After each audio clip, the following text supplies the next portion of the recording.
Durante la mayor parte de la velada, la cena transcurrió de la forma en que suelen hacerlo las cenas familiares, como una pequeña obra de teatro. Todos ya conocían el guión demasiado bien. Alguien rellenaba los vasos antes de que se vaciaran. Mi hermano se quejaba del tráfico. Mi madre preguntaba si el bebé ya había empezado a dormir toda la noche. Los platos se movían alrededor de la mesa en círculos silenciosos. Observé a mi hija en el portabebés junto a la pared.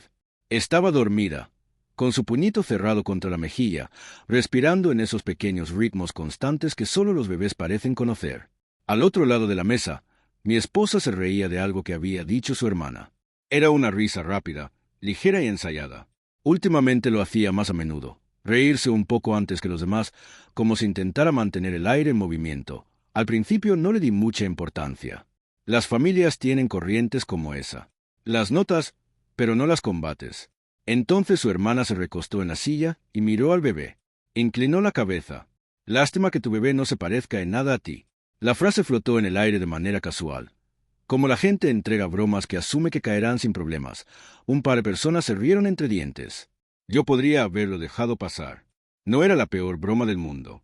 Los bebés se parecen a quien la gente quiere que se parezcan. Pero la habitación hizo una pausa. Esa pequeña pausa invitó a la siguiente línea. Mi esposa sonrió, levantó su vaso y dijo con ligereza, «Quizá tenga un secreto». Eso rompió la vacilación. La risa se extendió alrededor de la mesa, rápida, fuerte y aliviada. No era una risa cruel. Era el tipo de risa que la gente usa cuando cree que se ha dicho algo inofensivo y la velada necesita seguir adelante. Alguien golpeó la mesa. Mi hermano dijo, «Cuidado, hombre», sonriéndome en mi dirección. Unas cuantas personas me miraron para ver si yo seguiría el juego. Yo sonreí. He aprendido que sonreír te compra unos segundos de silencio. En esos segundos, miré alrededor de la mesa. Nadie parecía preocupado. Nadie pensó que el momento significara nada. Para ellos, era solo otra broma familiar. Una de esas frases que se repetirían más tarde con más risas. Lo que no sabían era que la pregunta ya había existido mucho antes de ese momento. Había vivido en silencio en el fondo de mi mente durante semanas, no por el bebé, sino por la forma en que mi esposa se había estado moviendo a través de nuestra vida últimamente. Distraída, a la defensiva, distante de una manera que nunca producía una discusión clara, solo pequeños huecos donde antes había certeza. La duda no llega como un trueno. Se filtra lentamente a través de pequeñas grietas. Así que, unas semanas antes, sin decírselo a nadie, había hecho una prueba. No por rabia, ni siquiera por una sospecha que pudiera probar, simplemente para eliminar una pregunta de la habitación. Me levanté. Las patas de la silla hicieron un pequeño sonido de raspado que cortó la risa. Ese sonido cambió el ritmo de la mesa más que cualquier cosa que yo pudiera haber dicho. Las conversaciones se detuvieron. Los tenedores quedaron suspendidos sobre los platos. Desde el interior de mi chaqueta, saqué un sobre blanco. No era grueso, solo unas cuantas páginas dobladas. Caminé alrededor de la mesa y lo coloqué suavemente frente a mi esposa. Ya que estamos compartiendo secretos, dije, nadie se rió esta vez. Ella miró primero el sobre, luego a mí. Ábrelo, dije. La habitación se quedó muy en silencio, de esa forma en que la gente se pone cuando de repente se da cuenta de que algo real podría estar ocurriendo. Mi esposa deslizó un dedo bajo la solapa. El papel crujió. Sacó la primera página. Observé el momento en que el reconocimiento llegó a ella. Ocurrió antes incluso de que terminara de leer. Sus hombros se tensaron. Sus ojos se movieron más rápido por la página.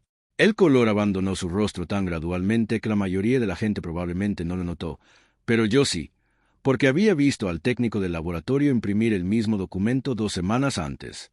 Una prueba de paternidad. Lenguaje clínico claro. Probabilidad de paternidad 99,99%. Yo soy su padre. Nunca había dudado de ello de verdad, pero la certeza tiene su propia clase de calma. Ella pasó a la siguiente página. El segundo documento no era médico.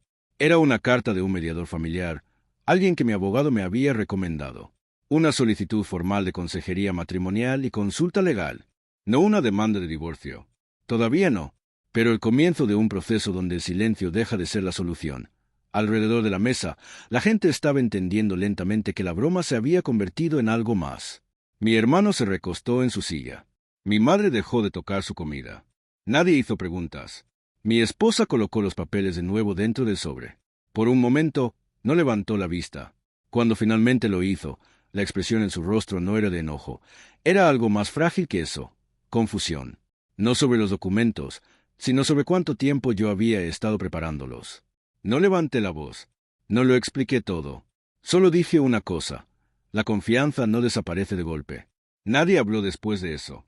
Desde la otra habitación, el monitor del bebé crepitó suavemente. Un sonido pequeño. Nuestra hija moviéndose mientras dormía. Mi esposa miró fijamente el sobre como si éste hubiera cambiado de peso en sus manos.